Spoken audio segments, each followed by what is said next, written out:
Mo kay Beyonce. Ay, iyan naman. Beyonce, alam mo na this ha. Oh. Pinag-usapan natin sa Naga. Wala nang bawi. Nag-usap kayo? Nag-usap kayo. So, totoo naman na si Beyonce kasi mahilig magtanim-tanim mga orchids. Di ba sa bahay na may mga orchids siya eh. Oo. Pero yun yung balak ni Els, Kuya Bobby. Na? Yung magpapatayo siya ng may garden. Di daw maganda sa bahay niyo talaga do, yung malawak ang harap. Kumbaga may garden ka. Kasi malaking tulong yun eh. Magaling sa ibang sa magalagang. Oo, malamig ang kamay nun. May Beyonce, malamig ang kamay. Maano mo kasi malata mo sa isang babae na masipag. Kung inaalagaan nga ni Beyonce ang halaman, si Edo pa kaya? Ay iba nga, sa halaman tayo.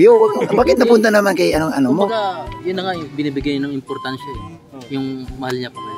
Pero mayroon kasing kasabihan yung matatanda natin na yung ang babae na marunong magtanim ng mga halaman, magaling din yan mag-alaga at magaling magmahal. So maswerte si Edo. Do, maswerte ka talaga do.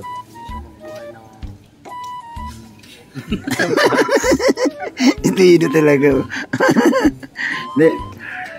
Pero alam mo, sa totoo lang, opinion ko lang to. Honest opinion ko, ang iba kasi si Beyonce. Sa iba ha, hindi ko man ako lang. Pero ito honest opinion ko. Iba ang galaw ni Beyonce.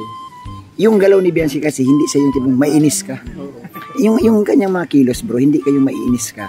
Yung kilos ni Beyonce, makita mo na irespetuhin mo yung tao. Bakit? Maayos. Hindi kumbaga, hindi ko sabihin tayong lalaki naman, nagtinitin natin yung ugali. Yung galaw, pananamit, pananalita, nambiruan yan. Pero si Beyonce, pagkasama mo bro, talagang, sabi ko, swerte talaga ni Edo. Swerte ni Edo. Yung sinasabi mong opinion. Makakapasok si Beyonce, si Edo sa puso ng Beyonce kasi opinion niya. Oo, opinion. At mapatana ko dito. ang seryoso ng usapan, sinira naman ka ng pitos. 100% kinain na daw. Ha? Bulok na. Ay, grabe. Ay, nako, Kaya pala ito pala ang pinaghahanda niya. Kaya pala siya ikot-ikot dito. Oy, meron akong tanong kay Do. Do, anong asahan ng viewers sa'yo na ikay ngayon ay 300,000 subscribers na road to 1 million? Anong asahan ng mga viewers? 500 muna. Di, talo na tayo sa 1 million. Sabi ni Pure pa, 1 million. Asahan nyo na mas gagandahan pa natin yung mga pagtulong ng mga content natin. Saka mas papagandahin pa natin yung mga pagtulong natin. Pagtulong. Habang lumalaki. Palalaguin, no? Mas magandang pagtulong yung ibibigay natin sa mga tinutulungan natin. Salamat yan sa mga supporters natin. Ayun, so yun. Okay, konting tanong lang. Anong tanong mo kay Edo? 5 years from now, ano si Edo? Ano si Edo at Beyonce? Magmula do, 5 years daw. 5 years. Ano lang? Sa tingin mo na, 20 na siya nun. Mas mainam na rin kasi mayroon kang expectation na sa loob ng 5 taon, ano na kayo ni Beyonce? Ano na kayo ni Beyonce? Bakit si Edo tatanong nyo? May bulang kristal doon.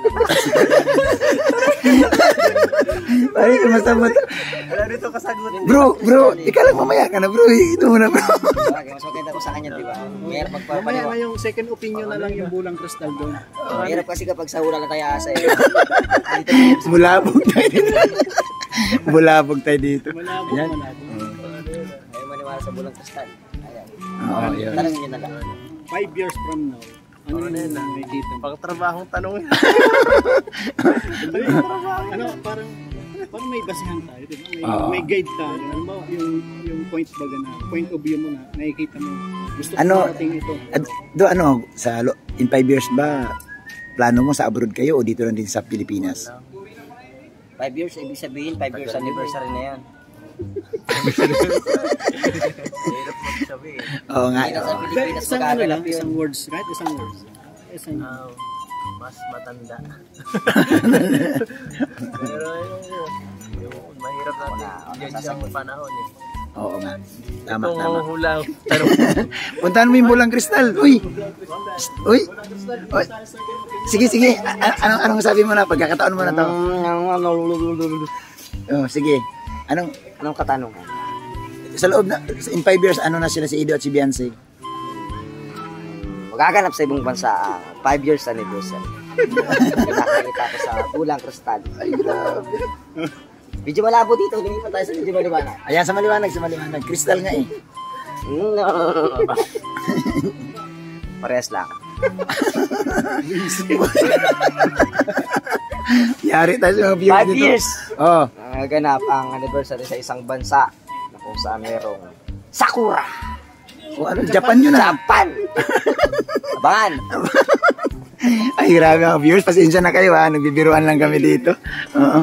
Oy, Norman. Gutom lang. Message mo kay Edo. 300,000 subscribers. Yun, happy 300,000 subscriber. Bagay mo naman sana mag-edge ng 100k.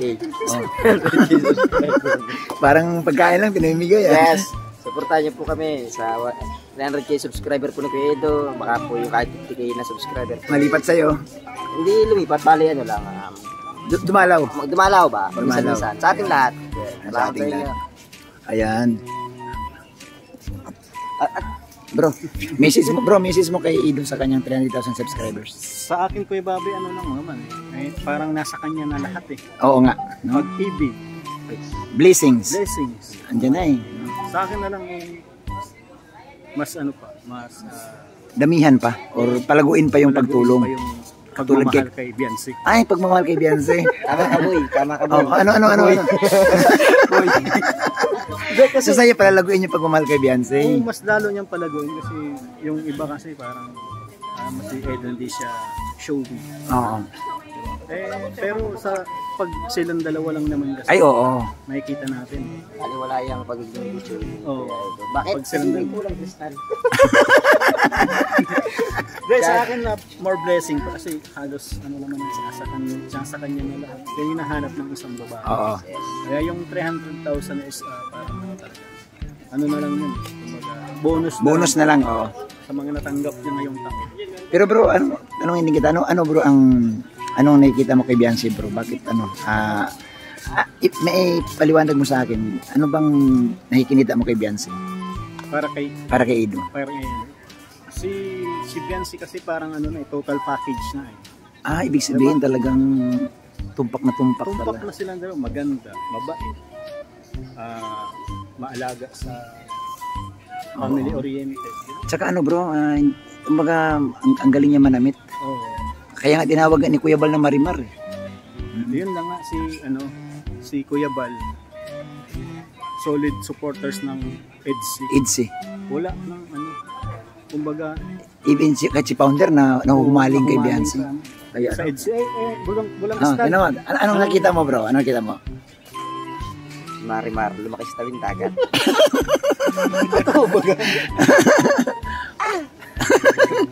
Ayan, lagit na Basta nandyan. pag may katanungan lang naman kay lahat tungkol sa lahat ng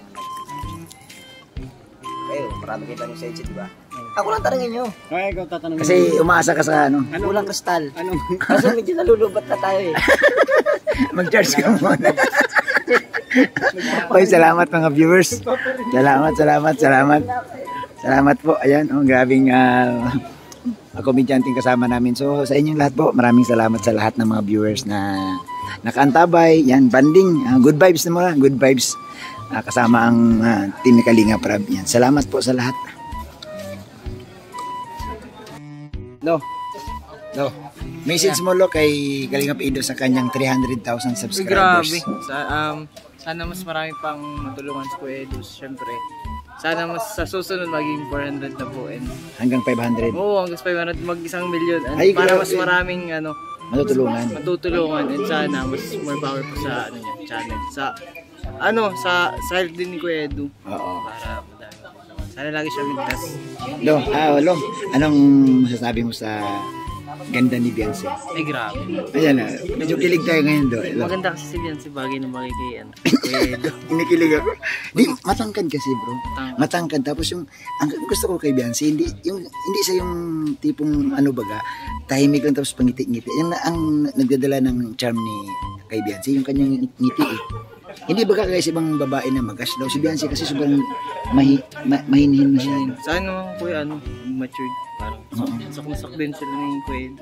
Magkasintangkad pati sila. Kasing tang. Hindi, maganda talaga siya. Beyonce. Hindi, Bagay na bagay sa amin. yung sinabi niya, ganun din. Hindi, bagay talaga siya. Bagay na bagay. Ayan, Kaya si Lolo. si Kuya Edo. Tanungin natin si Ido mamaya. Ano? Ay, nagtanungin namin si Beyonce. Oo, si Kuya Si Ido. Kuya Edo eh. Ayan. Paloon yan eh. Palong-palo na ba? Gusto niya. Pure, message mo sa 300,000 subscriber ni Ido. Ay, congrats kay Papa Eds. 300,000 na yun. 300,000 na. Sana all na lang. Road to 500. 1 million nga ang ano namin. 1 million na, grabe. Talon na kami sa Talon na. 500 daw. Oo. 1M na kagad. Ayan. Kasi doon at doon na ako pupunta yan. Ayan. Anong message mo kay Beyonce? Ay, iyan naman.